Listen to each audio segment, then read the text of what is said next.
Okay, let's get back to the startups. Robert Scoble, thanks for wearing a ridiculous hat. It's a Flipboard swag hat, man. I love it. I'm looking for good swag. Is there any good swag here? We have a no swag rule. No swag? Okay. But no, you can give away as much swag as you like. No swag. That's That's okay. That's brutal. How's everyone doing? You guys awake? Woo! They are now. They just heard about the future. Right. We live in the future. Okay, we got the main screen up and running, yeah? I'm Ryan. Yep, I'm Ryan. Carson. Good, awesome. Josh. By the way, Evan would never have won Launch. If Launch was in 1989, Thanks. Go to your display. Yeah, with Blogger? it would never have won. He had no team. I think he had to fire his team because he had no money. His servers were always slow and crashing, and he just wasn't well spoken on stage and didn't have. You know, back in '89, there was all these internet.com startups that had all this funding and, you know. 99, yeah. Screen's not working. 99, yeah, sorry. 99. 89 would be. Well, I mean, I think 89 that's would have been really good. I think that's a good thing to keep in mind when you see these startups.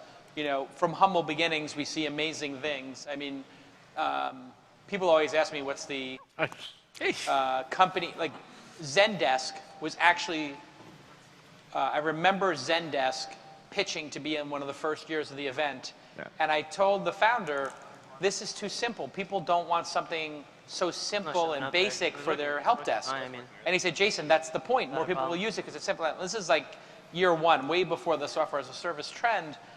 And I said, I don't think you get it. And he said, no, you don't get it. You're going to regret this. And absolutely, I apologized to him on This Week in Startups. Like, I totally did not understand that simple was better. And now that company is worth hundreds of millions of dollars. We all miss things, you know? Yeah. So I'd like us all to give Jason a big hand for doing this show because they make no money, they work their ass off, and I think it's amazing. Yeah. So good job. Thank you. That's very generous of you. But we're making a lot of impact, and that's what matters. By the way, the iPhone app that you came out with really rocks. Yeah, how many people have downloaded the iPhone app yet? Awesome. If you haven't downloaded that, please download it, and please start investing money into the companies with virtual dollars, or if you're a credit investor, you can put it in there. But yeah, I looked yesterday, and we'll have to pull the leaderboard up later if somebody can make a note in the afternoon session. To pull Well, you know, I have arguments with some of the people here who are investing in companies, but but they actually are. Overall, I agree with them. You know, yesterday's winners. Let's look. Zillabyte has $606,000. Insta Radio has $319,000. Jawfish Games has $479,000. They were leading this morning when I last looked at. Yeah, those are three really good startups. I mean, when you asked what was your favorite startup, those three came up frequently. Yeah. So what's your beef? Why don't you share from stage? Well, I think they missed the sensor company. I think there's something there. The Cube sensor. So far, let me find them. How much? Cube Sensors, yeah. Cube Sensors. Where are they? I don't see them all of a sudden. Oh yeah, they only raised $6K. They're at the bottom, and I almost at the bottom. Povio only raised $3K. I find that shocking because this is where I was thinking about Evan. You know, Evan put himself in play for a decade, and he wouldn't have won back in '99. But sensor companies are going to be important, and that guy is going to be interesting for a decade. He's going to keep coming back at it. You know. Yeah. And that's what we're trying to inspire. Hey, how many people here, this is by a show of hands, if we had asked, would you invest $100 in the companies on stage here, how many people, if I made that a requirement, to come to the event, you had to put $100 in, but you got the equity, but it was a requirement. How many people would still attend the event if they had to put $100 in? I would. Wow. Yeah. Awesome. How many people would still come to the event if they had to put $500 in? How many people? All right, that's about half. So now we know the breaking point. So I think next year, this is what we're going to do next year. Next year, in order to attend, I think this would be revolution. Next year, in order to come to the event, you have to pay between $25 and then pick your price. But 100% of that money, you have to invest in the companies on stage. And if you don't take the time to do it, we'll just spread it out on whatever the percentages are at the closing. So it would be like a mutual fund where if the rest of the people who did consciously vote put it, in those top 3 or 4 companies mostly, you would have a portfolio. Awesome. Then if you came back in a couple years, what do you think of that idea? Yeah. We're going to do that. I think if the SEC makes it legal, we're going to do it. And if the SEC doesn't make it legal, Do it anyway. we're going to do it anyway, and I'm going to get arrested. No. Boom. All right. Let's give it up for our first company, AdStage. Hey. Hey guys, my name is Sahil, and I'm here with my co-founder Jason to tell you a bit more about AdStage. Recently, a friend of ours, JC, was looking to increase ticket sales for his upcoming tech conference. He was thinking about doing this by running a few ad campaigns. Unfortunately, the last time he ran any ads was about 5 years ago, when all he had to worry about was Google. But now, there's Google, Facebook, LinkedIn, Bing Ads, Twitter, so many networks that figuring out where to advertise and how much to spend is difficult. All he wants is a single place from which he can build, deploy, and manage ad campaigns across multiple networks. And luckily for him, he discovered AdStage. He simply links his various ad accounts and jumps right into campaign creation. Here, he puts in his campaign name, conference tickets, selects which networks he'd like his campaign to run across, LinkedIn, Facebook, Bing Ads, and gets started. First up, ad creation. Now, while JC's building his ad, in real time, ad previews are populating on the right-hand side, showing him how his ads will look across each network.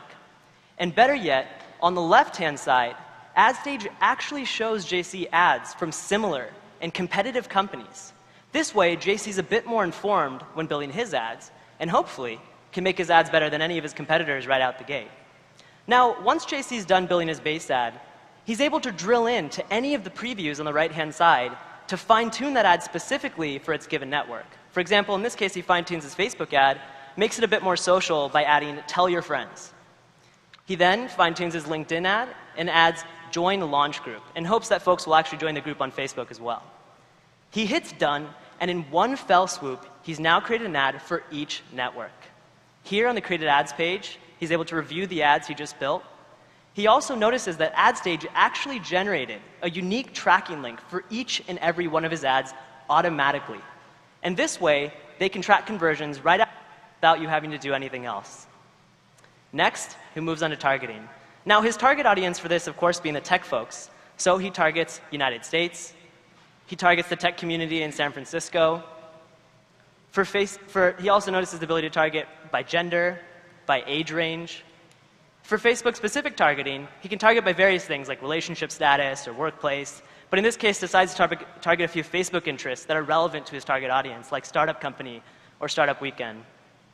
For LinkedIn-specific targeting, he targets a few relevant groups, like venture capital, targets by seniority, so maybe chief executive officers. All the while paying note to data-driven insights and recommendations provided by AdStage on the left-hand side. This is to make his life a little bit easier. Next, he moves on to search targeting for Bing and AdWords, where he sets his ad rotation, selects which devices he'd like to run his ads across, tablets, mobile, PC, and of course, sets a few search keywords. In fact, he actually just grabs a few right from the recommendations on the left-hand side, things that are relevant like tech conference, TechCrunch Disrupt, demo. He hits add keywords, and the data for those keywords populates right there. This way he knows he's not overspending.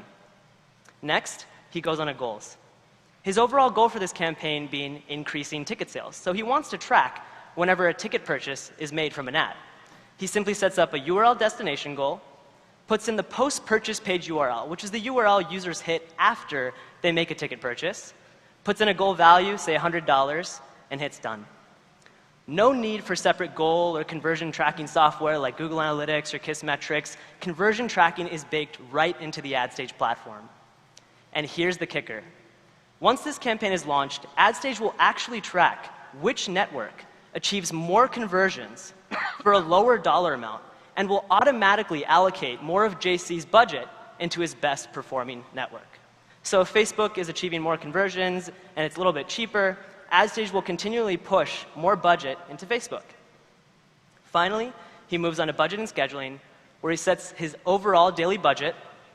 He splits it between the 4 networks, and again, if he's unsure how to split it, AdStage provides a budget allocation recommendation at the left-hand side based on similar and competitive companies, and he can apply it with just one click. And this recommendation will continue to get better as time goes on once this campaign is launched based on his conversions. He checks his scheduling, and with one click of deploy, he's now launched a fully targeted and designed ad campaign across Facebook, LinkedIn, Bing Ads, and AdWords from a single place. He, of course, has full dashboards to track his success, to make changes, and apply future AdStage recommendations. That's AdStage. We're a team based in San Francisco. We're 7 of us. We've raised $1.4 million. Our private beta started just last week, and we're inviting 50 more businesses over the coming weeks. Thank you so much for having us. Wow. Got some hooting and hollering going on back there. Hoots and hollers. Aaron from MailChimp, welcome. My favorite designer. Great book, by the way. Can I give you my credit card so I get this right now? Because this, Yeah, Square. This is the hottest idea I've seen so far in 2 days. All right. Well, that's a big one. Aaron, beautiful design there. Yeah, very And nice. so I want to key off the best designer in the building. Aaron, tell us, what are we seeing here? I mean, it's really smart and simple. My questions are not really criticism. I just wonder, like, what's the market size for something like this? Yeah. Obviously, there's a lot of events, but Yeah, so the way that we thought about it was in 2011, there was about $31 billion coming in from online advertising. Yeah. And the thing about it is right now there's enterprise tools, there's agencies, all these things that are really costly and a lot of bigger companies can afford. But 23% of that $31 billion came from companies of 25 employees or less only spending $3 to $5K per month on average ad spend. And Right. are they spending it themselves? Are they using Yeah, exactly. no Exactly. agencies, Well, I mean, no think about it. SEM? If you have $3 to $5K per month, you can't even afford an agency, right? They charge anywhere from 15 up to 50% of your ad spend. We charge under 5%, right? So it's kind of an interesting market right now, and that number, by the way, is growing 20% year over year, just the SMB ad spend alone. Yeah. and are there plans for this to tie in? Like, would you tie in with Eventbrite, or is it partnership with the people handling tickets, or is that something? So no, you not say? actually. I think the plan for us right now, and what we're kind of focused on, is actually giving people a self-serve platform, internal teams, people who can't necessarily afford an agency, or they don't have a dedicated PPC expert, is what they call it, on their team. The event ticket sales was just for one example. This could be you're selling Right. T-shirts or something. Okay. Yeah. I mean, we have companies that are right now it's kind of set up so that it works better for online businesses. Typically, I mean, offline businesses are a whole different beast. So it could be anything, though. So How do you do that left-hand side, the recommendation engine? Yeah.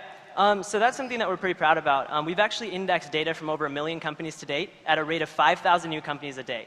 And what I mean by that is we basically go across the web, through various sources. We have about 10, and we take every company name as a data point and send it off to multiple data sources to gather keyword data, demographic data, historical ad data, so on and so forth, and index all that information. So when I sign in as a customer, I'm putting in some characteristics Right. of my business, and you're doing a match. Exactly. So all you do is you give us a brief description of your company, you give us a few keywords, and then we actually run some machine learning techniques called clustering, and we're able to identify similar companies to you. And you'll always have recommendations. And those similar companies have all run ads, so you're matching the ads to the company somehow? Pardon, do you mind repeating that?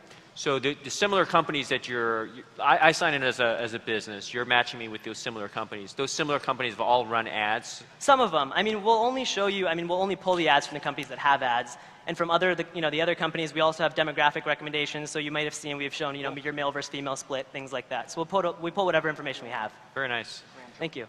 You said I've got to identify the keywords Right. when I create the ad. Are Right. you able to do anything to help me pick non-obvious keywords that may Yeah, perform very yeah. well or be a bargain in terms of the Absolutely. So at the cost? beginning, you kind of have to give us a base. So maybe you give us 10 keywords, right, or so, which I'm sure most of us can come up with 10 keywords of your business. And then from there, we just start giving you recommendations, ongoing. And these recommendations, it's machine learning, right? So you're always tweaking parameters. It continues to get better and better over time. And in fact, there's a feedback loop. So once you start adding keywords from our recommendations in, we take that as a thumbs up, and we start showing you more of those. So you must be using APIs for all these services. Yep, all 4. So obviously all the Twitter clients got killed. So what protects you guys from Facebook saying, this is good, but we're gonna cut off your API usage? Well, whenever you're building with dependencies, it's always a possibility. But I mean, the fact of the matter is these businesses. I mean, Google historically has had an ads API for years, and their job is to build, clients because it's a distribution channel for them, right? So as long as we're getting Facebook and LinkedIn more business, which is currently how they see us, we should be okay. But it's not really up to us, unfortunately. Do you have a way to do A/B testing of ads and really? Everything's going to come in time. So at the moment, we have a really cool duplication feature so that with one click, so let's say you launch a campaign and everything went really well except for your targeting. Instead of having to rebuild that, you can just click duplicate and duplicate the various pieces that we went through, right, except for targeting. And it'll pre-populate an entire kind of campaign for you, and you just refill that out. So technically, you could use that and just not duplicate your ads and change things up. Christine, what did you think? Yeah. Great. Well, we're investors in sales companies, so Oh, I've just been kind of listening yeah. to others' comments. But I did have you a have a question for you conflict. guys. The smart money is at that end of the table. I already figured out. Do you guys plan to, most of right now, the ad formats you handle are all text-based. Like, do you plan to, at some point, expand into other forms like video ads? Or, I noticed YouTube Yes. was one of the... So in fact, the first thing is going to be kind of further Facebook ads, like, their promoted posts and Yeah. things like that. LinkedIn actually has video ads, and so that's one we're looking at pretty heavily. We actually already have the video ads capability built in for Google, but one thing at a time. So we'll definitely go into different mediums, probably within the first year. Okay. Awesome. Let's hear it for AdStage. Well done. Next up is Rise. Yeah. Yeah, that was hot. I mean, at Rackspace, we're buying millions of dollars of ads. I would use that right now. Very cool. Yeah. Hi, I'm Mark Silva. I'm CEO of Rise. This is Nick. Rise, if you think about startups plus big brands, advertising, marketing, and communications agencies getting together. So let's take a look at our solution through the eyes of Megan. She's an account director over at Ogilvy. She happens to work on the Lipton account at Pepsi. And their largest investment every year is TV, but they're starting to look into second screen. So let's take a look at how Rise helps her do that. We'll go over to the Elmo right now. She fires up Rise. She scans quickly on the second screen. She sees all the companies that are in the sector. She dials into Vigil, which is someone that she's going to be meeting with. She can scan that profile right now, take a look at all the deep information about it. But because she's taken a meeting with her, and how many of you guys in the room have had someone pull out the phone, this time as a startup, you're going to thank her because she's going to give Rise to this company. With a single swipe, if that's all she did, she rated and reviewed that company, and that signal would go out to all of her network. Today, though, she's going to actually put a little deeper information. We asked her 4 questions. We asked her, what would this be good for? Is this good for media, for shopper marketing, for what we would like it for? In this case, she puts a brand, PepsiCo Lipton. To whom would you refer it to? She'll refer it to Ritu over at Mindshare, the media agency, because she wants them to see it. Who do you know there? She knows Robert. And what would you use this for? She actually uses this for hashtags, but could also put deeper notes in there as well. She hits save, and she's good to go. Now let's cut back here to the laptop. So we're going to be taking a look at the startup side of the picture, because this is a matchmaking situation. How many of you in the room know the head of digital at Pepsi? Raise of hands. How many of you would like to do some business with them? Very good. All right, so here's the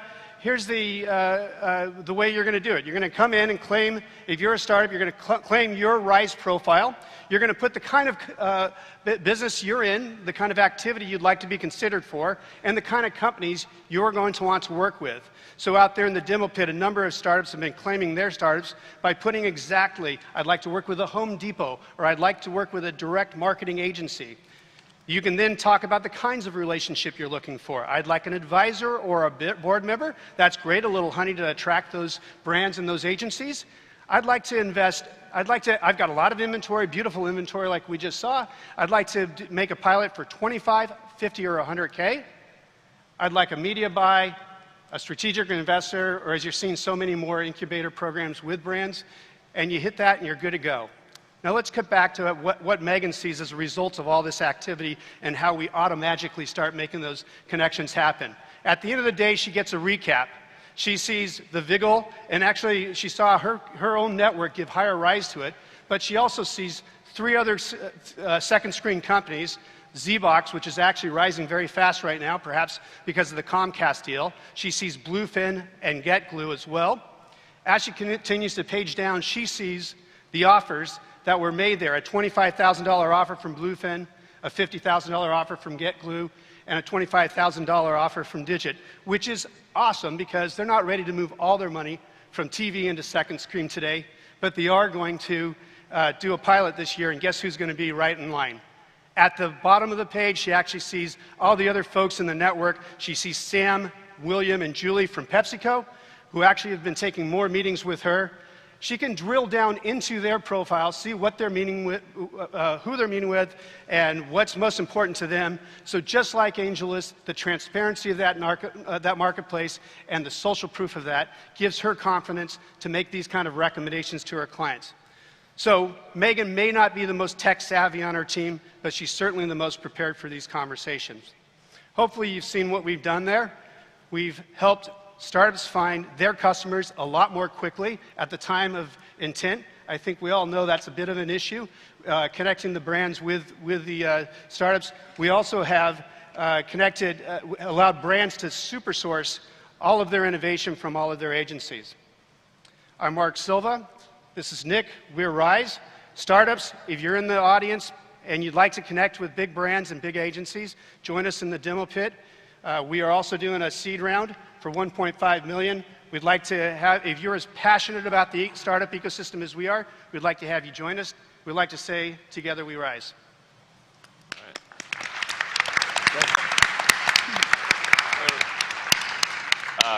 First question is, what was the offer? There was offers for money, and I was unclear who's offering money and what's happening there. Yeah, thank you. So actually the way we got started was Mark Hendrickson, who's our product lead, actually worked with Ev at Lyft. And I got together to get Lipton and PepsiCo working on the PlanCast system over at South by Southwest. And we valued that buy at $25,000, even though there was no out-of-pocket for him. It was basically a value exchange, and Lipton certainly paid us as an agency to do all the modeling, all the measuring, all the creative assets, and everything else. So these pilot programs are a great way to help brands and agencies lower the barrier and start adopting. So basically, if you're a startup, you check off, I would like to offer these brands 25, 50, 100, or another free offer in my new product. Got it. So the first 100 startups that have already claimed their Rise profile have already put over $2 million of value, so it's a very popular feature. Right. How do agencies play into this? I got a little bit confused. I mean, it's basically you're connecting startups and big brands. And you mentioned kind of people who work at agencies. Are they, like, what's their role? Yeah, so as you probably noticed, certainly 500 Startups sees this a lot. There's a lot of big brands and agencies coming out here to the Valley to try to scope out stuff, but there's not very much business happening. So how do we lower that barrier to make those transactions happen? So the big agencies and brands see this as a huge issue in terms of how do they source this?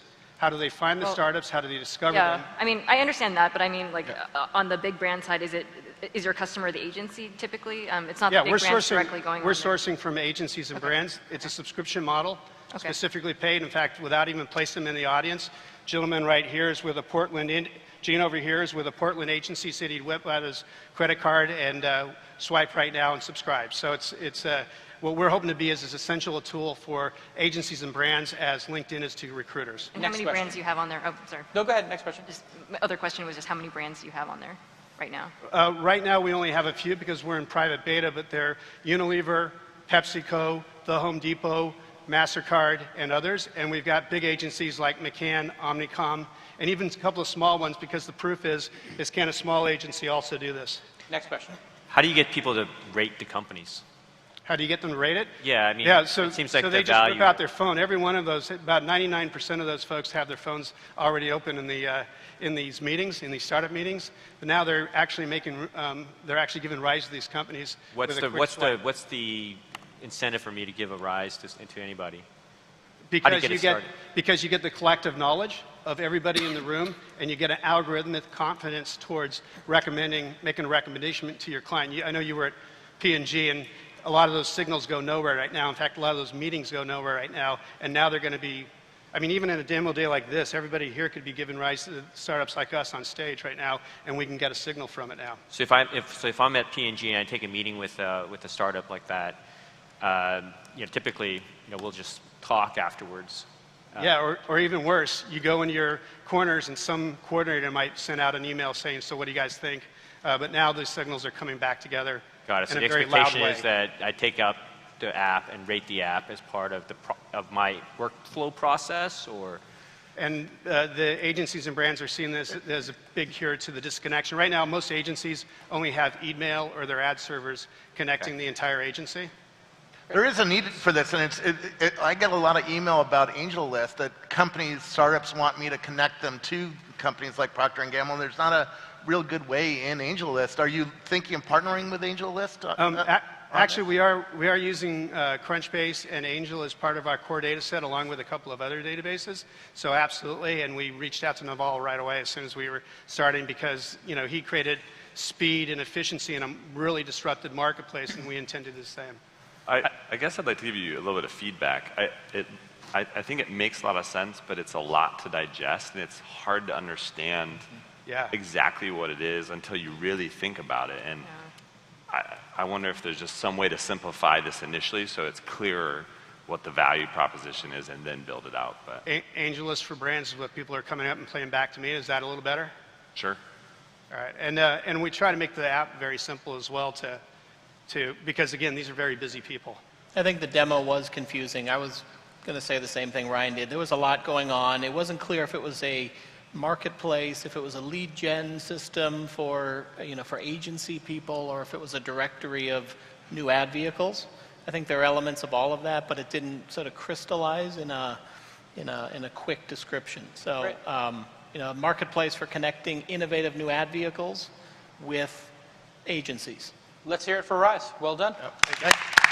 Next up, Home Dine In.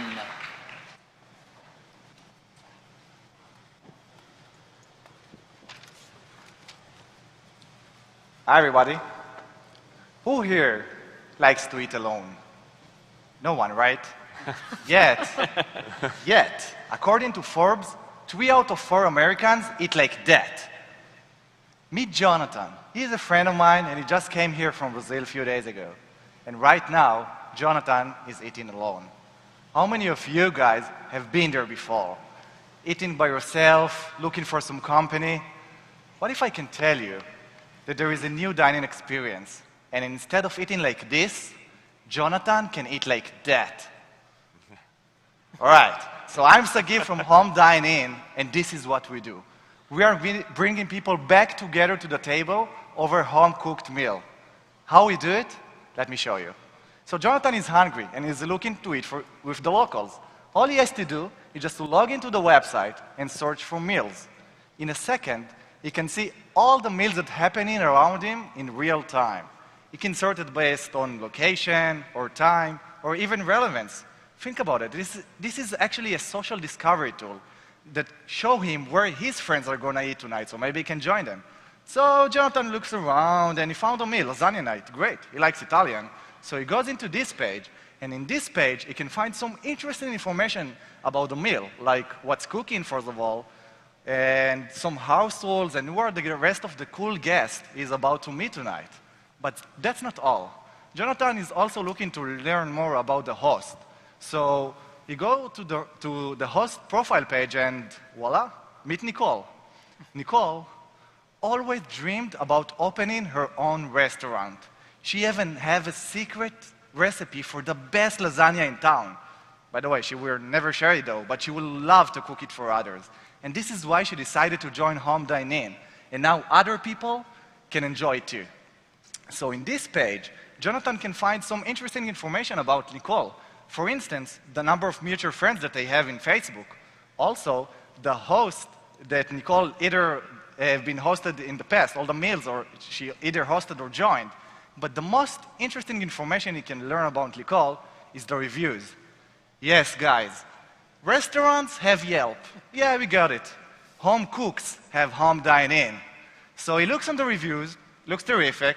He goes back to the meal page, looks cool again. So he decided to join. So he brings some of his friends to join to the meal, and that's it. All he has to do now is just to join to the meal, to pay, and wait for the host to approve him. And then they're gonna have like terrific meal together. Now, this is like talking in the air, but let me tell you some real stuff that we had during the private beta. So have a look at this sample, for instance. This meal happened just a few days ago in Palo Alto. My co-worker in this meal found a connection that got me to this very stage I'm speaking right now. Let's have a look, another example. This guy on the right, his name is Shai, from Tel Aviv. He was looking for a job for over 2 months. And guess what? He found it in this meal. One last example. Have a look in this picture. This girl on the left, her name is Marcela. She's here, by the way, right now. She was looking for good Indian food with her friends for lots of time, and she didn't find one. But you know what? She found this meal with the neighbor next door, and they found it with home dining. And guys, this is exactly the essence of what we're doing. We are bringing people back together. They're craving for it. And we are going to be this bridge that connects them between the online world and the offline one. Because think about it. Everybody talk about social. But what's more social than having a meal together? And now, guys, you can have it too. We are live. We're launching today. You're all welcome to go to the website and sign in. We even have an API for third parties to connect and search meals. Oh, and that's not all. One last thing. Our mobile version is coming out really soon. So you all can search for meals on the go. So what are you waiting for? Just go to Home Dine In, eat out, and feel at home. Thank you. Okay, your website is officially crashed. Always a good sign at the launch conference if your website's crashed. I bet half the room thought what I thought as you got going, Airbnb for food. Right. Is that do you agree with that description? Is it something more than that? First of all, I agree with this description. It is Airbnb for meals, but Airbnb they don't have the social aspect. So add to Airbnb the social aspect, and there you go. So do diners pay when for a meal? Do the hosts set prices very much like the Airbnb model? That's a great question. It's up to the host to decide. The host can decide if you want to have like a free meal, so anyone can join for free, or if you want to charge. Let's say you are like top chef and you want to charge for $60 for one meal, so you can do it. It's up to the host to decide. And once he decided you want to charge, we get fee out of it. But if it's for free, go ahead. We encourage you to do so. Can you do the potluck model where you bring your own food? Yeah, we're also building right now a potluck option, so everybody can share who we're going to bring what, and they can collaborate about the ingredient and cook together. Yeah. The point on Airbnb is interesting because it took 1,000 days for that business to start working. How are you going to get distribution to people other than being here on the stage at launch? Terrific question. So the first answer will be just to ask the audience, how many of you guys like this idea? Just raise your hands. So, all right, so we have a lot of people who like the idea. The second answer will be what we can do about it. The first line of code, Robert, by the way, was written 4 months ago. We started everything 4 months ago. So we proved that we can execute. Look where we are right now, just after 4 months. So we can execute and you can do it fast. My partner and I, we're both from Israel. We know that. We don't eat alone. This is like part of our culture. I don't know if you guys heard about kibbutz, but one of my co-founders is from a kibbutz. He used to it. And we want to bring this kibbutz experience to you guys. I'm not sure you're answering how you're going to attract the hosts and the diners to the platform. All right. So what we saw that it's very, very interesting is that it's viral in its nature. Once somebody opens a meal, he wants everybody else to know about it. So once one host decided to open a meal, he tells his friends in Facebook, he tweets about it, and he invites whoever he wants. And the most exciting information that we found that each meal, let's say you have 6 people that go into this meal, out of those 6 people, 2 other people will open their own meal later on. I think it's a really cool idea. And I see kind of a culture around special experiences like this that are emerging. But one thing you have to overcome, aside from building the network to make this work, is the creep factor. That it's creepy. I'm like going over to someone's house, and what the heck are they putting in the meal, and what is this? But the part that was most compelling about all of this, I'm thinking creepy, creepy, creepy, until you got to the end and you had stories about people that found a job, met somebody. That's the real story here. It's not, I'm going to go have a meal. It's the human connections. And I feel like the design of an app like this needs to be all about photos. It's not just, the photos of the food are like secondary. It's the people, it's the environment, it's the experience That's the stuff that's going to be really compelling, that's going to attract people. And they're thinking, it's creepy and I'm weird, and once I'm in, like, can I bail? I can't really bail if this is really weird. I got to stick around for dessert, you know? Particularly if you're hosting. So that's a great comment. There's got to be enough value where they feel like, I'm willing to take a chance. This could be really cool. That's a great comment. And let me ask you, Aaron. 5 years ago, would you considering open a room at your house for complete strangers? No, and Robert just said. I wouldn't, and I still feel a little creepy about that. Yeah, but there are people who do so. I'm, by the way, yeah. right now renting a place through Airbnb. This is where I live right now. Yeah. So this is the collaborative consumption concept that right now is But with booming. Airbnb, I can always leave. Like, What? I don't have to face the Aaron, person. Like, Aaron, there's an app for that. You just set your phone to ring, and then you. Oh my God, no. I'll be right there. Oh my God, my sister got in a car accident. I'm out. I'm sorry. maybe that's their next feature they can build in. Just, Wait a second, Bail, you've done that to me. Auto How do you kick people out? Yeah, how do you kick people out? but just to answer it, it's up to you to decide who can see this mail. So you can say, all right, Yeah. I'm opening the mail and only my friends can see it, or friends of friends. So we can control the privacy.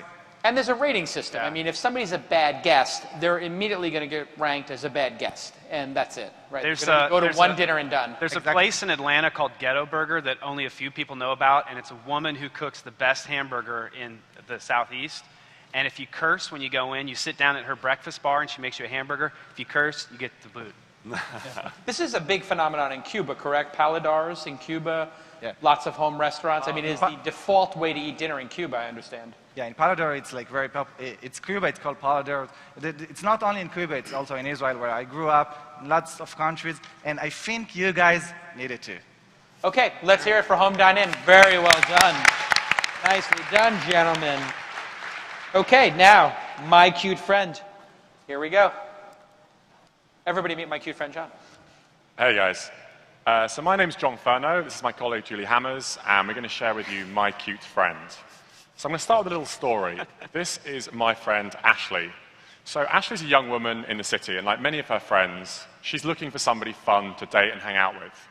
There's a really simple problem. Ashley hates online dating, and so do many of her friends. And that's for two very simple reasons. Those reasons are, number one, that I'm going to wait for this slide to move. Okay, Tyler, get in there. Technical support on the way. And while we fix that, let me ask the judges of the companies you've seen so far, which one has been your favorite? AdStage. It's so useful. I will sign up tomorrow. It's the first time. We all agree. I can't believe That's it. the first time I've heard everybody say the same company all at the same time. It's very good. Okay, my cute friend, continue. We're back. Thank you, Macintosh. I was told would be very reliable. So, meet Ashley. So, Ashley hates online dating. If you push on one, and there's two key reasons why. Number one, online dating is absolutely jam-packed with creepy guys. Guys that look like this guy. And the second guy who I love, who is a self-proclaimed sex addict. If you can explain to me what that is, I'd love to find out. So, problem number one, creepy guys. Problem number two, she gets bombarded with messages, and these messages lack a certain sense of romance. This guy wants to douse her in green paint and spank her like a disobedient avocado, and this other one makes a truly not safe for work offer, which she politely declines. So, how can we help Ashley out with these two problems, creepy guys and lots of messages? Well, Ashley gets told about my cute friend. So let's take a look how this works. So when Ashley joins My Cute Friend, there's one unusual thing we ask for, and that is, Ashley, tell us 3 guys from your personal life who you would recommend to your girl buddies as a fantastic guy to date, a real catch, a gem. So she looks through and she's like, yeah, so Alex is really great, actually. He's a really sporty guy, really fun. Dan's great, and Mark's a great guy. And those requests go out to those guys. And now what we ask her for is, not in lots of words, just pick out the qualities that really make these guys stand out for you. So maybe they're particularly ambitious, or they're in great shape, or they're really funny, or they're a great writer, or a great journalist, whatever else it might be. And that's the end of that piece. So she's told us those 3 guys she loves and why they're great. Now we ask her, for a guy you're looking in, what's your kind of height range you're looking for, and what age range you're looking for? And that's the kind of must-have for women. And then the last piece is to give a profile picture and some basic details, so her own height and her own age. So as you can see, that's taken us, what, like 30 seconds. So now she's into My Cute Friend. But of course, here's the twist, because all the guys she's now looking at are the guys that other women say are the best guys they know in their life. So these aren't just photos of random dudes. She knows that there's a woman out there who, this is one of the top 3 guys that she says that they should date. And now we get to the second piece. So she can see on the back, she can see what the 3 qualities are that they're rated for, and that gives her a little bit of a flavor as to that guy. And now for a guy she likes. So say she looks at Daniel and thinks, that's a cool jacket. He's funny and he's geeky. Awesome, that's my kind of guy. So what I'm going to do is I'm going to unlock Daniel. Now, unless she unlocks Daniel, Daniel can't even see her. She's invisible until she unlocks these guys. And that solves our second problem of spam messages. So Daniel gets the message from her, and Daniel then has the opportunity to pay $1 to accept the introduction. The difference here, of course, is that dating is normally spray and pray. Guys send out 50 messages, not expecting many results back. But here, he knows that Ashley's interested in him. So he's massively incentivized to take the choice to pay that $1 and speak to her. And here we go. Here's a message from Daniel. What's he going to say? Hopefully something nice. Hey, Ashley, happy Tuesday. And then Ash can then communicate back. So as you can see, the big difference here is this is not about a vast numbers game. This is about finding people that are great online, choosing the best guys, and only getting message from the guys that you are most interested in. So from Ashley's point of view, why will she tell all her friends to join My Cute Friend? Only the best guys, because that's the only way you can get in, is by being nominated by a woman as a great guy. And secondly, no spam whatsoever. Every time her phone goes with a My Cute Friend message, she knows it's from a guy that she specifically thinks is great, and another woman thinks is great too. So we are My Cute Friend. We'll be on both Android and iOS this month. We'd love you to stop by at mycutefriend.com. Thank you very much for listening. Judges, I would love to take your questions. It's a great idea.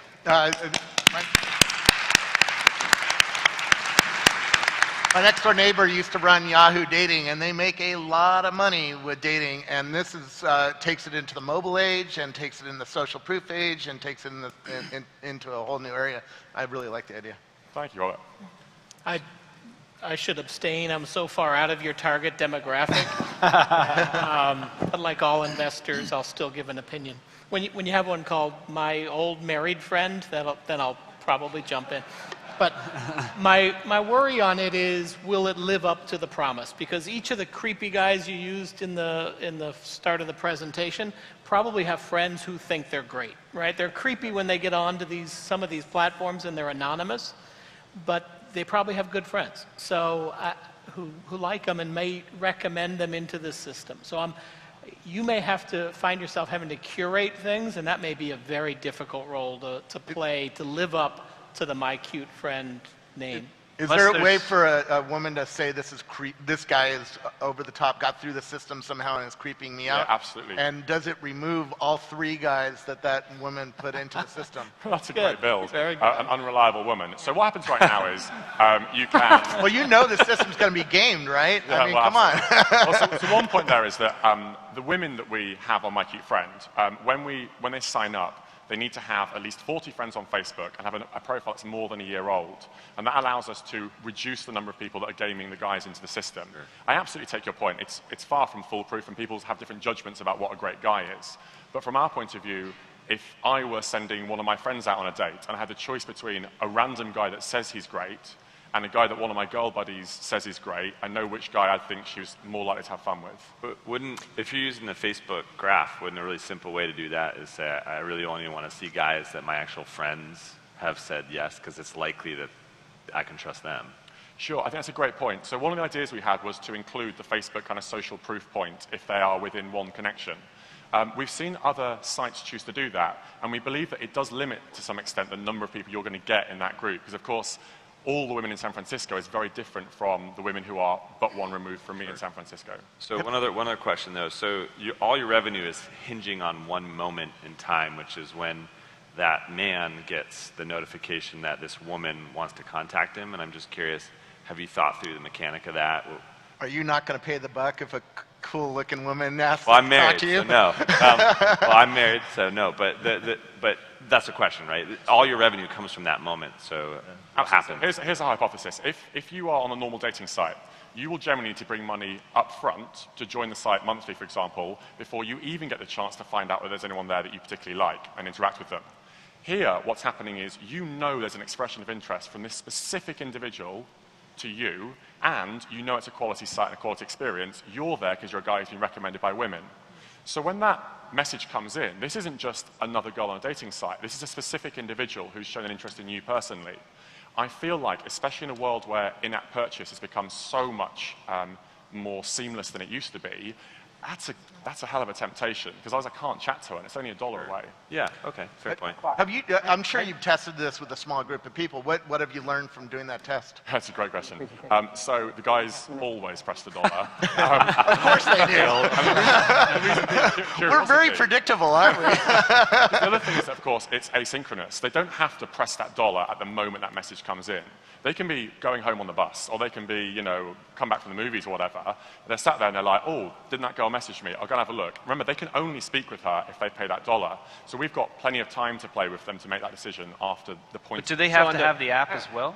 It's a great question. So so yes, they do have to have the app. Because for but if they don't know they're getting recommended, then they might not have it. So they have to find it recommended for privacy policy. So a guy has to accept his recommendation into My Cute Friend, so he will be aware he's on the site. And kind of on that note, just every app that uses Facebook, like Highlight and stuff like that, has some detractors to it, and people who say, I will never ever use an app that uses Facebook. Are you feeling that pushback at all, and is that worrying you? So there's a couple of things you can do, I think, to avoid that. Number one is you never post anything to Facebook, so you don't get any of the kind of spam, fear, whatever else. And number two, you identify yourself as a luxury, high-end brand, you know, a great experience, a great user experience, something that looks good. And I think if you do that, you can keep yourself out of the kind of segment of the kind of spammy feeling experiences. Let's hear it for, oh, you want to do one more? Go ahead. I was just going to say, so on the topic of unreliable women, I didn't say that, use that. Do the women get a chance to see who the women are that are making the recommendations? You see, that's really interesting. So I originally had the idea that you'd be able to see who had recommended each guy, for example. But I'm told by the kind of focus group of women that I was speaking to that actually it's quite intimidating to know that this guy has this woman stood behind him, and they prefer the anonymity of knowing that he was recommended, but not to be presented with the woman who recommends him. why is that? I think they felt that there was an implication of, you know, it could be like an ex-partner, or it could be somebody who'd be protective of him or whatever else. So they'd rather just know this guy's great. Or you just don't want tell me. others to know you think that way about another person. Yeah, oh, there could be some gaming going on here, though. I could be like, I'm going to recommend the people who I don't like. Put in, like, I mean, there could be some game dynamics here. It's a sort of prisoner's dilemma kind of. Jason, you're assuming you're going to get invited into this. I'm not, I have probably not going to. All right, Is there going to be a my not cute friends, you know, Yeah. for guys who look like so. me? I hope so, yeah. My, Very much. my really funny friend who's not very cute.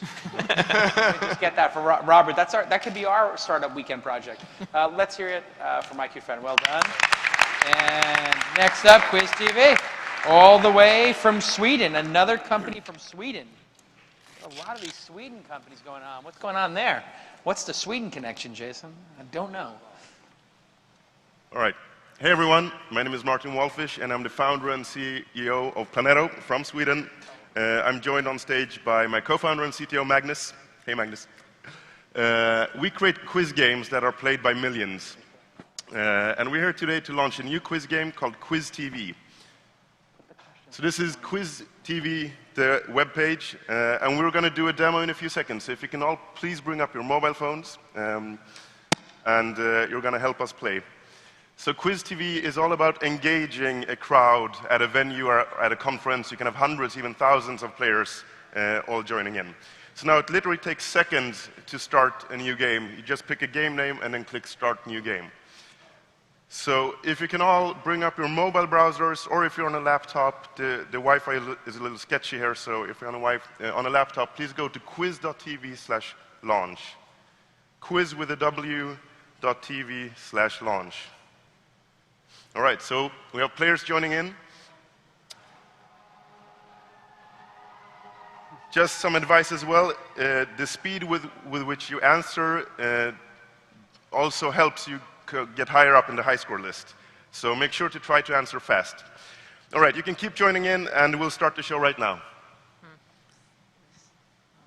So first question, ABBA lyrics, knowing me, knowing, and what's the missing word? You, love, me, or God? Isn't that a nice picture of ABBA?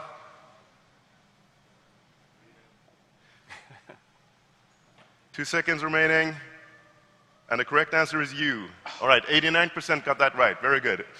And we have Aaron in the lead. Very good work. Next question, the Testarossa is one of the most famous Ferraris, but what does Testarossa mean in Italian? Hot blood, redhead, rose petal, or red devil?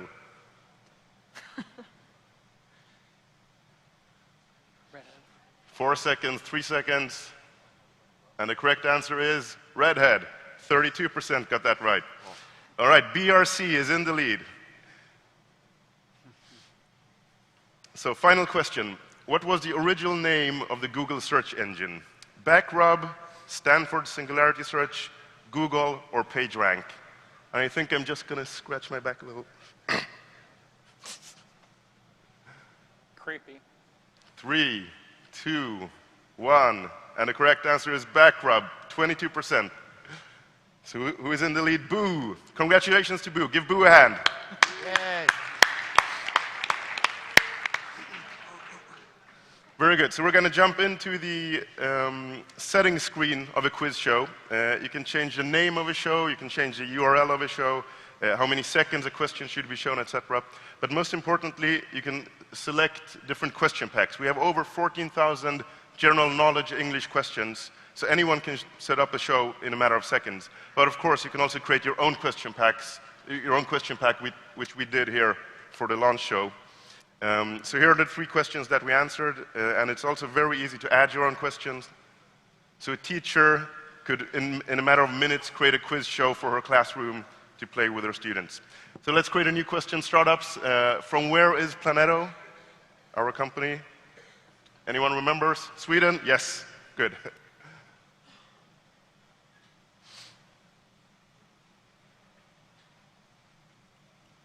All right, and the question is added to the question pack.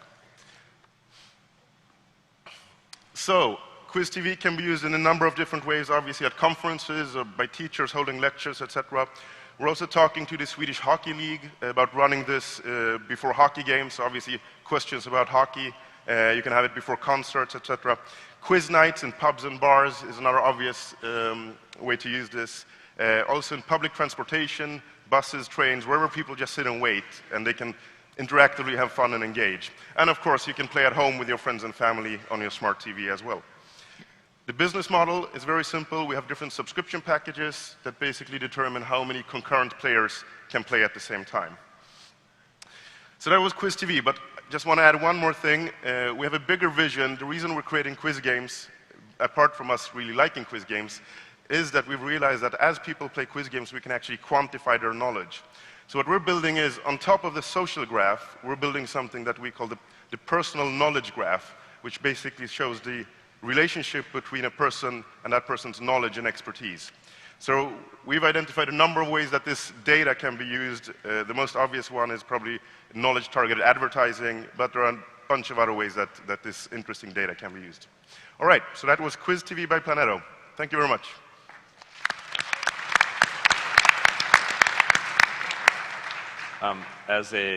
I just moved from England, and I know that pub quizzes are a big deal. Mm-hmm. So I can understand a big market, but I don't know if you can really graph people's knowledge based off of the quiz answers, though, because obviously you could make nonsensical quizzes, or I mean, kind of like, how do you attach, well, this quiz is about cars, therefore you know about cars, or is it the pre-made questions that... Well, if you just create any question pack, obviously we won't be gathering the knowledge in that way, but building the knowledge graph is an opt-in thing the users do, and then we can send them specific questions that we actually can use to collect their knowledge. And are you gonna sell that data? You know. Yes, yes. The idea is that the big vision for our company is to be sort of the repository of the knowledge graph, the knowledge profiles.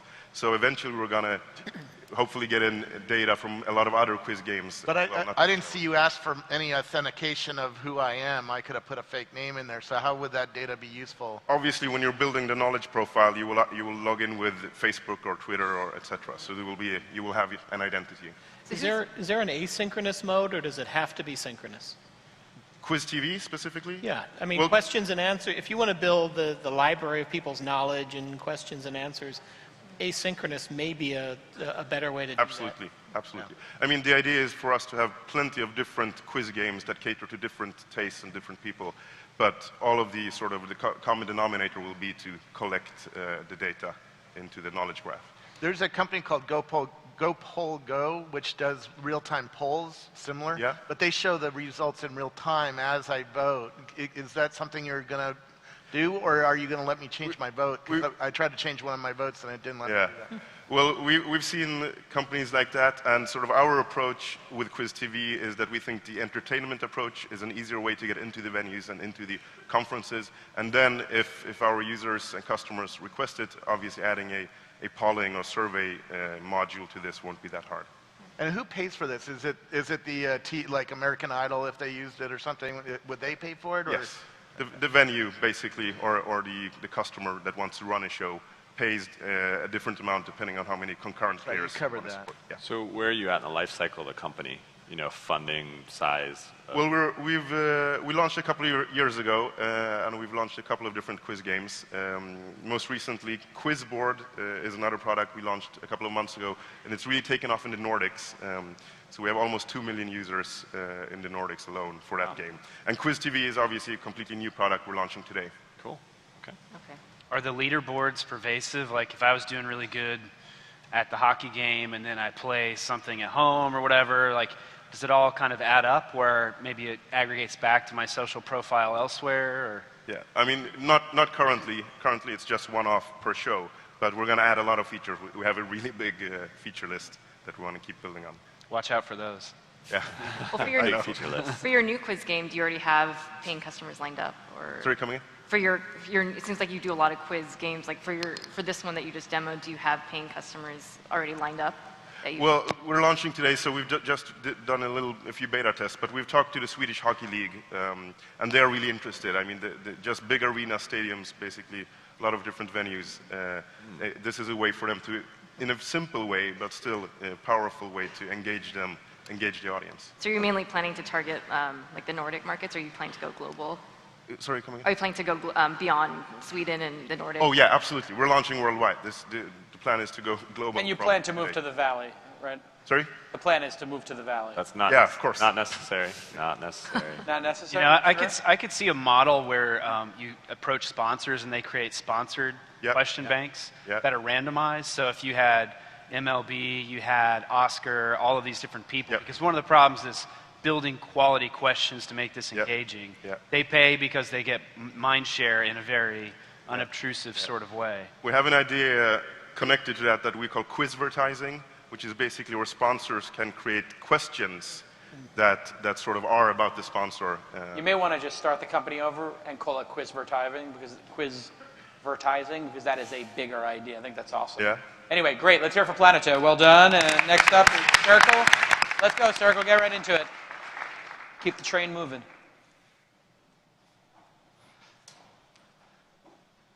Meet Jim, the owner of a popular local pizza restaurant. Now, Jim makes a great pizza, but he's a shitty marketer.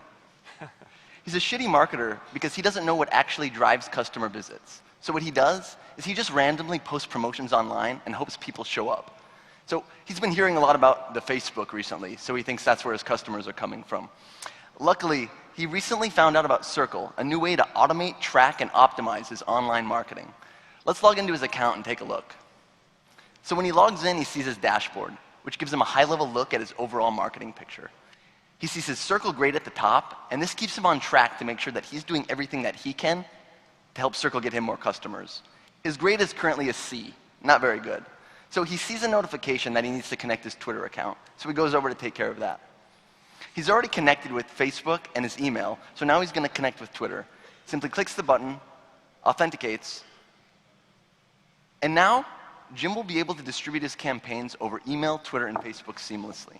So he heads on over back to his dashboard. His grades now improved to a B because he's connected all 3 accounts. And now he looks at his stats. So he's run 3 campaigns. He can reach 2,661 customers with every campaign. And every campaign that he launches gets him about 44 customers on average. At the bottom, he sees a very cool graph. This tells him when customers actually came and visited his business. So he notices that Tuesday tends to be his best day. Next week, Jim wants to get more customers in the door, so he's going to launch a campaign. He heads on over to campaigns, but before he's ready to create a campaign, he wants to look at how some of his previous campaigns did to give him some insight into what he should actually run. So he ran a 2-for-1 pizza campaign, and if you look at the far right of the funnel, you can see that this generated 66 customer visits. The next campaign, free breadsticks, this generated 46 customer visits.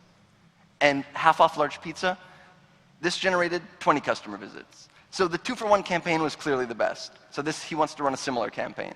He simply clicks create campaign, fills out the campaign details, 2-for-1 pizza, chooses his profile image, and chooses his start date.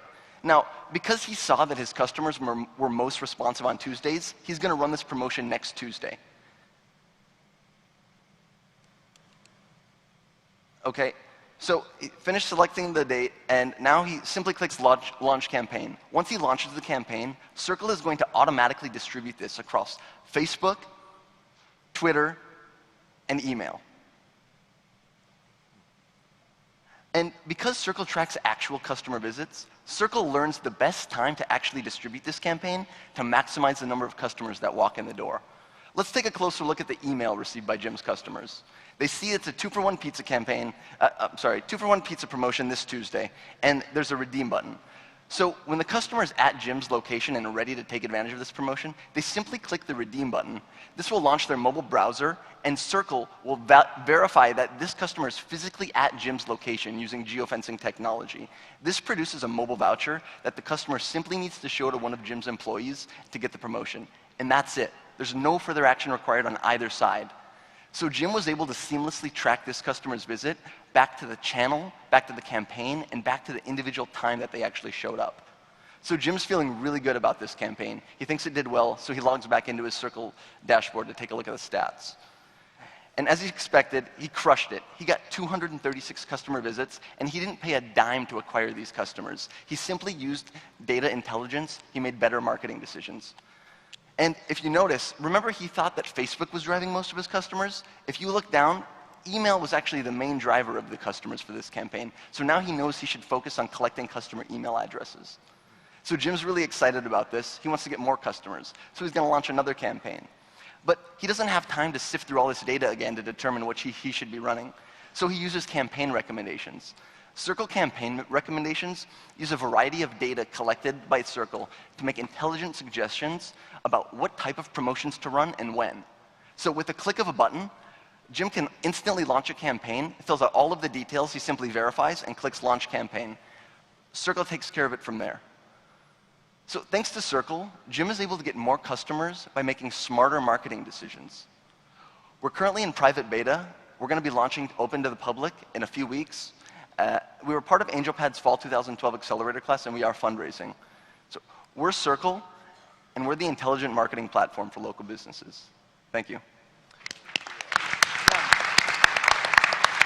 So my brother owns a bar in Virginia, and he's exactly this guy, right? He's not online very often. He tries different things.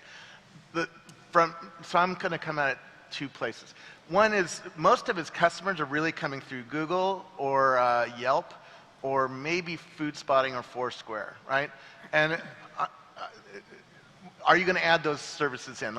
Just leave it there. Yeah, we are. Well, and so the premise is that businesses, they already have Facebook accounts, they have Twitter accounts, and they have email accounts, and they're contacting their customers regularly, right? This isn't necessarily a new customer acquisition tool. These are just pools of customers that have expressed interest in liking them. So it's low-hanging fruit that they can instantly reach. And we are working on adding other channels in currently. The second part of the question was, these people aren't online. They're not computer astute. They're not at the launch conference. They're not people who hang out with us, right? how do you get the distribution to get to my brother who owns that bar or this guy who owns a pizza place? Exactly, and so we've kind of segregated our customers in a way. We're not dealing with those customers that aren't online. If they don't have a Facebook account. Well, they are online, but they just aren't online very often. Exactly. They're But not they are like me on Facebook 24 hours a day. Right, right. But they are posting promotions irregularly as it may be. And so the cool thing about what we do is we don't expect them to log into this dashboard every day and start clicking around and looking at the data behind this stuff. We do everything over email. So those campaign recommendations I showed you, there's actually an email that will go out so they can instantly just click a button in their email that says, I want to launch this campaign, and they can watch the customers come in. So I think it's cool, and I can see us using this at Treehouse to understand which of our social channels are working best. But what if you come in and you have no real social channels already established? What if you don't have many Twitter followers? What do you do? Exactly. So right now we're not dealing with that. We're only capturing those merchants that are already active on these channels. In the future, I think that's a pretty fundamental flaw, though, because the description of your audience of Jim, who's not a good marketer, he's almost always not going to have the list. He's not going to have the social following. And the person that you're describing is going to be using a more sophisticated tool. Right, but you'd be surprised. I mean, this is growing at an insane rate. So 52% of SMBs are now either on email or social media right now. And this is like 2013 is the year of the small business coming online. I mean, there's all these services. They know they need to be on the Facebook. They're hearing these things. So they're just not very good at it. We spot checked Yelp, and we found that 15 out of 20 of the businesses. I think your mic's not on, so you might need to grab a handheld. No, answer again. It's on now. Oh. Anyways, we spot checked Yelp, and we found, we've done this in great numbers as well. We found 15 of 20 retailers we randomly selected had email lists and were active with email marketing. So if you're in store and you are, the email presence is prevalent now. I mean, the folks from MailChimp know that firsthand, that most small businesses have some kind of email initiative going. And if you look at a channel like Yelp, for example, one thing I'll point out is that Yelp gives you metrics like this is how many people viewed your profile, this is how many people viewed your map, but most merchants don't have a clue as to whether it's working for them or not. There's no accountability on the back end, so we want to apply the accountability to any marketing channel they're using. We're starting with email and social. I think the feedback here is if you're going after somebody who already is a little bit astute about using social media online, that's going to be a much deeper customer, and they're going to need all the services and all the visibility, and you're going to attract them. I'm saying you should go after my brother, because that's the bigger market. I walk into a lot of restaurants that might even understand Facebook or Yelp is important, but they have no clue how to do it. And those people are a lot bigger in number than the people who are like Charlie Ayers and Palo Alto and understand what Twitter and Facebook are. Right. And that's purely a business decision. I mean, we know that's the low-hanging fruit. We've shown we can actually acquire these customers online. So rather than needing a sales force walking around, going up, walking door to door to acquire these customers. Let's hear it for Circle. Well done. Next up, Flyer.io. Keeping the train moving on time. Hey, so tonight is Bird of a Feather dinners. Is anybody registered for a Bird of the Feather dinner? Raise your hand. Not too many people. There's a Facebook page you can go to set them up. Or, conversely, my Twitter handle is @Jason, Jason. And I think we're going to go to the Creamery immediately after that. And then I'm going to tweet where we're going next and next. And if 1,500 or 2,000 people follow me, that would be pretty funny, I think. So. Hey, Jason. Perfect. How did you arrange the launch of the Bay Bridge Light Project that's going on tonight? So what we're going to do is we're going to walk around. Well, they asked me what day would be best. I told them the second day. You're a god, man. I think, well, maybe. By the way, it's really beautiful if you've seen it. The Bay Bridge has all these LED lights on it now. And on the north side. On the, facing the downtown, yep. Yeah, it's going to be amazing tonight. What time are they doing that, 8 o'clock or something? All night long, I think. But the launch is tonight of that project. 9 it starts? 9:30. 9:30 it goes on. Okay, so we'll hit a couple pubs. Everybody follow @Jason on Twitter, and then we'll walk over there. Okay, please, sorry, Flyer.io. I forgot about you. Hey, please welcome, big round of applause for Flyer.io. Hi, we're Flyer.io, and this is Sarah. Sarah is a real estate agent, and like all real estate agents, their main marketing tool is a paper flyer. Unfortunately for her, she's not really tech savvy, not like her customers that are going more and more online. Now she just got a new listing, and she needs a really easy and beautiful way to create flyers online. Let's go to Flyer. she's a user in Flyer, so she goes over here, enter her credentials. In a couple of seconds, she will be logging in. The first thing she will see is a beautiful, beautiful template. They will drop the information directly into, she will type the information directly into the template. Now, she will go to her desktop and drag and drop images from her desktop to the website. They're automatically uploaded, and as she moves them, the position is safe. Now, let's type the information for the address, 181 Fremont, that's the address for the property, and a beautiful pen will be over there, and let's change the specs, 100,000 square feet, and yes, has a kitchen. For the last thing, we're going to drop a panoramic image over here, and let's see the preview. Now, using the latest technologies, like Google Street View, we're using Google Street View API, so she's going to be sharing an immersive experience for her customers, a way they already know how to use